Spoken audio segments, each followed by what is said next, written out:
Bonjour à tous les auditeurs et auditrices de vipradioonline.fr. Tout de suite, notre quatrième podcast sur la série sport de cyclisme concernant le Tour de France 2024, 111e édition, qui se tient jusqu'au 21 juillet 2024.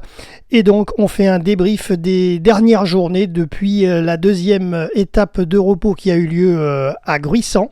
Et bien donc le lendemain, mardi 16 juillet, c'était donc l'étape 16 de reprise, étape de plat entre Gruissan et Nîmes. Le Tour a quitté l'Aude, a traversé l'Hérault et est arrivé dans le Gard après 188,6 km.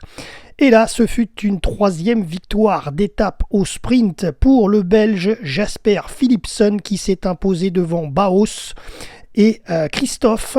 Il a pris des précieux points dans la course au maillot vert et de plus, ce même jour, le porteur du maillot vert, Binyam Girmay, a chuté dans le peloton à un peu plus d'un kilomètre de l'arrivée.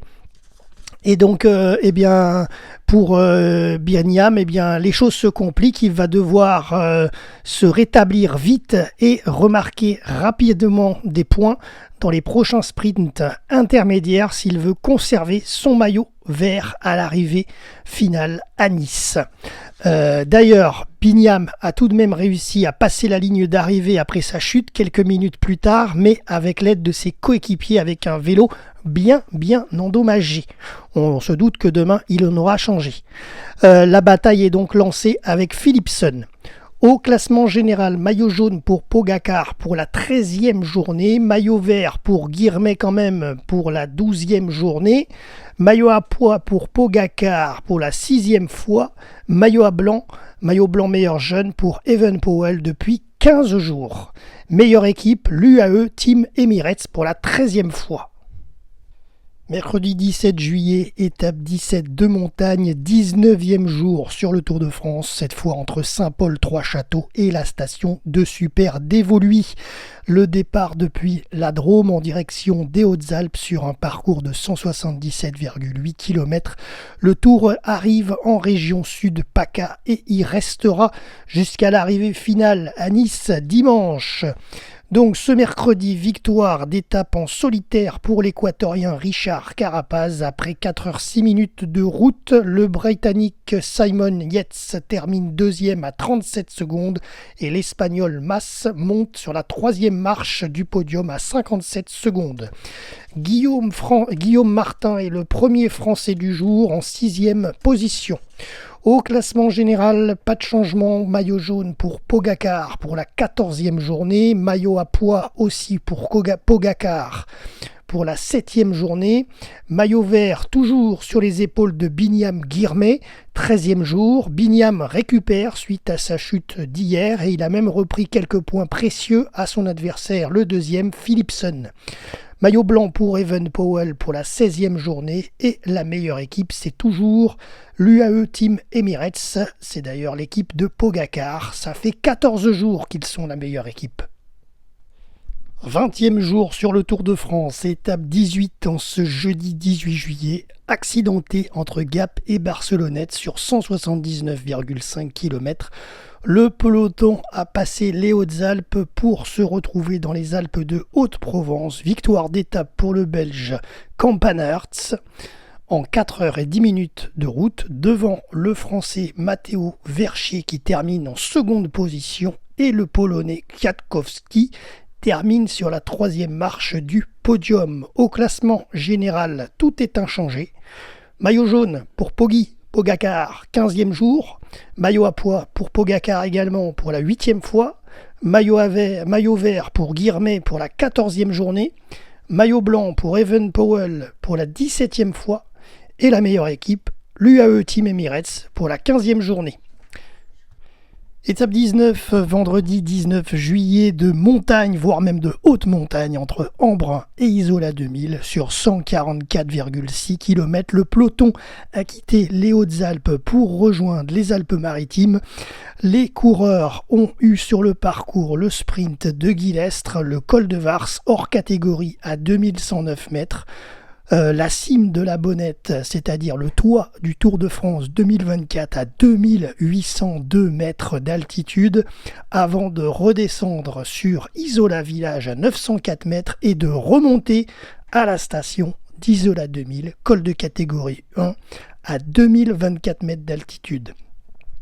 Impressionnante quatrième victoire d'étape sur le Tour pour Tadej Pogačar qui s'impose une nouvelle fois cette année. En solitaire, Tadej a dépassé Simon Yates qui était 3e sur les 3 derniers kilomètres et Matteo Jorgensen 2e dans les 2 derniers kilomètres. Ces 2 poursuivants qui étaient donc devant lui ont donc rien pu faire, ils ont simplement complété le podium du jour, ils n'ont rien pu faire face à la remontada du Slovène, maillot jaune, qui l'a joué à la Pac-Man aujourd'hui, il n'a rien laissé devant lui. Carapaz termine 4e, il en profite quand même pour récupérer le maillot à pois, bonne opportunité pour lui. Evenepoel, maillot blanc, termine 5e, et la grosse déception c'est pour l'ancien vainqueur 2023, le Danois Jonas Vingegaard, qui termine 6e, soit, mais il a fondu en larmes dans les bras de sa femme car il l'a compris, il le sait, il ne gagnera pas le Tour cette année. En effet, cette 111e édition devrait revenir à Pogačar. Alors, concernant le premier Français du jour, c'est encore Guillaume Martin, ça fait à peu près 3 jours déjà. Cette fois, par contre, il termine en 19e position. Au classement général, nous avons maillot jaune Pogačar pour la 16e journée, maillot vert pour Guirmet pour la 15e fois, maillot à pois pour Carapaz pour la première fois seulement. Il a détrôné Pogačar du maillot à pois, bravo. Et le maillot blanc pour Evenepoel pour la 18e journée. La meilleure équipe, c'est toujours l'UAE Team Emirates pour la 16e fois. Samedi 20 juillet 2024, étape numéro 20, 100% azuréenne, 2 montagnes, 4 cols au programme entre Nice et le col de la Couillole près de Roubion, avec au menu donc le col de Brosse, col de catégorie 2, le col de Turini de catégorie 1, col de Turini très bien connu pour le rallye Monte-Carlo notamment, col de la Colmiane de catégorie 1 et pour terminer le col de la Couillole catégorie 1, tout ça sur un parcours de 132,8 km. Et on assiste à une 5e victoire d'étape sur 20 aujourd'hui, sur la 20e du jour. Donc ça vous fait une victoire sur 4 sur ce Tour 2024. Pour qui ? Pour le Slovène, le patron du Tour, Tadej Pogačar. Il s'est imposé aujourd'hui vraiment de 7 secondes devant son rival, le Danois Jonas Vingegaard, qui termine donc 2e. Les 2 hommes ont couru ensemble sur les 7 derniers kilomètres. Et vraiment, on sentait que Pogačar se sentait obligé de gagner juste comme ça pour le plaisir, en gros. Mais c'était vraiment, c'était amusant, on va dire. Le maillot à pois, Richard Carapaz termine 3e à 23 secondes de Poggi. Le premier Français du jour, bravo, c'est quand même Romain Bardet qui s'est bien battu. Il était dans les poursuivants de la tête de course et final il s'est fait rattraper par Vingegaard et Pogačar, mais il a terminé en 10e place, donc dans le top 10. Au classement général, les jeux sont faits pour demain, mais bon, voici les classements. Maillot jaune, Pogačar, 17e journée. Maillot vert, Guirmet, 16e journée. Maillot à pois, Carapaz pour la 2e journée seulement. Maillot blanc pour Evenepoel depuis 19 jours. Et la meilleure équipe, forcément, l'équipe jaune, l'UAE Team Emirates, enfin équipe blanche, mais avec le maillot jaune, pour la 17e journée. Pour l'occasion de l'arrivée de cette 20e étape du Tour de France, des festivités étaient organisées à Nice ce samedi soir. À 21h15, le duo parisien des DJ, Seth Offenbach, qui ont enflammé le quai des États-Unis dans un concert gratuit en présentant leur nouveau show Monolith Live. Ensuite, à 22h30, notre équipe média, on était présent sur les 2 côtés de la promenade des Anglais pour assister à ce magnifique feu d'artifice qui a été tiré avec un spectacle de 1500 drones qui ont éclairé le ciel azuréen avec des tableaux sur l'accueil historique du Tour de France et la fête, puisque c'était aussi les 200 ans de la promenade des Anglais avec des clichés, des images de drones sur ces symboles niçois. Vous avez dans ce podcast quelques images de ce feu d'artifice, mais vous pouvez retrouver une captation en vidéo RVPB beaucoup plus complète de ce spectacle de drone et de ce feu d'artifice sur notre chaîne Instagram vipradioonline.fr. La captation a été faite par notre reportrice Muriel B sur la promenade des Anglais. Alors on passe à la dernière journée de cette édition 111e du Tour de France 2024. Et bien c'est donc aujourd'hui, alors je vous parle, étape 21 finale, dimanche 21 juillet, un contre-la-montre individuel depuis la principauté de Monaco jusqu'à Nice sur un parcours de 33,7 km et un dénivelé de 650 mètres. Au programme, pas de détente aujourd'hui, pas de bord de mer, départ depuis le port Hercule de Monaco, un crochet juste sur la plage du Larvoto, puis passage devant le casino et ça grimpe fort jusqu'à Beau Soleil, puis le col de la Turbie, 8,1 km à 5,6% de col de catégorie 2, ensuite le col d'Aise, la descente sur le port de Nice, le passage sur la promenade des Anglais et l'arrivée finale sur la place Masséna. Et de 5 victoires sur le Tour, la 3e d'affilée pour un extraterrestre. Le Slovène Tadej Pogačar en 45 minutes 24 chrono. Il s'offre donc une 3e étape d'affilée, la 5e du Tour. Et bien entendu, un 3e sacre sur la grande boucle après 2020 et 2021. Cette année, il fait même un doublé avec la victoire du Tour d'Italie aussi. Son rival, le Danois Jonas Vingegaard, qui est d'ailleurs le vainqueur du Tour 2022-2023, n'a rien pu faire contre Poggi dans cette 111e édition et aujourd'hui aussi, puisqu'il termine deuxième comme au général. Il termine aujourd'hui deuxième avec 1 minute 03 de retard. Le Belge Remco Evenepoel prend logiquement la 3e place du podium du jour, mais aussi du général, vous allez le voir. Et aujourd'hui, il prend 1 minute 14 de retard sur Poggi. Le premier français aujourd'hui, c'est Lenny Martinez. Il est 11e, il a détenu le record du parcours une bonne partie de la journée. Bravo.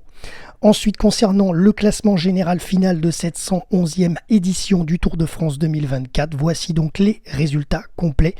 Le maillot jaune, victoire de Tadej Pogačar pour la 18e journée, il portait ce maillot. Il est suivi à la 2e place par Jonas Vingegaard qui est à 6 minutes 17 derrière.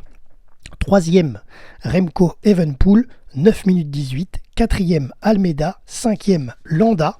Le premier français de ce Tour de France, il a fait une très bonne course avec une belle régularité. C'est Guillaume Martin, il est 13e. Maillot vert, bravo à Binyam Girmay. Malgré sa chute il y a quelques jours, il a maintenu son cap, il a réussi à tenir et il a gagné ce maillot vert. Il a fini le Tour de France avec ce maillot vert. Meilleur sprinter, 387 points, 17 fois il a porté ce maillot d'affilée. Le deuxième, c'est Philipsen, il termine avec 354 points. Girmay avait 387 points au général concernant le maillot vert. Le troisième sur le podium maillot vert, c'est Brian Cocard, notre Français, avec 208 points. Bravo. Pogačar, 4e et 5e, c'est encore un Français. Cette fois, c'est Anthony Turgis. Bravo aussi. Maillot à pois, c'est Richard Carapaz qui s'impose pour la 3e journée consécutif sur ce maillot à pois et il récupère 127 points devant le deuxième Pogačar, 102 points. Vingegaard 3e avec 70 points, 4e Jorgensen et 5e Evenepoel. Evenepoel justement, c'est le porteur du maillot blanc, le meilleur jeune. Il le porte depuis 20 jours. C'est lui qui détient le record de maillot, de le porter le plus longtemps possible sur le Tour de France. Sur 21 étapes, il l'a porté 20 fois. Dès le deuxième jour, il l'avait. Bravo, il a le maillot blanc. Devant Rodriguez, 2e à 15 minutes 46. Jorgensen, 3e à 17 minutes 16. Buitrago, 4e. Et Romo 5e. La meilleure équipe, c'est l'UAE Team Emirates pour la 18e journée, devant le Team Visma et Soudal Quick-Step 3e. Voilà, c'est la fin de cette 111e édition du Tour de France 2024 qui s'est terminée historiquement, c'est une première, à Nice, sur la Côte d'Azur. Vous avez quelques clichés de cette 21e étape depuis la promenade des Anglais où j'étais présent aujourd'hui pour vous récupérer ces photos, notamment de Evenepoel, Vingegaard et Pogačar.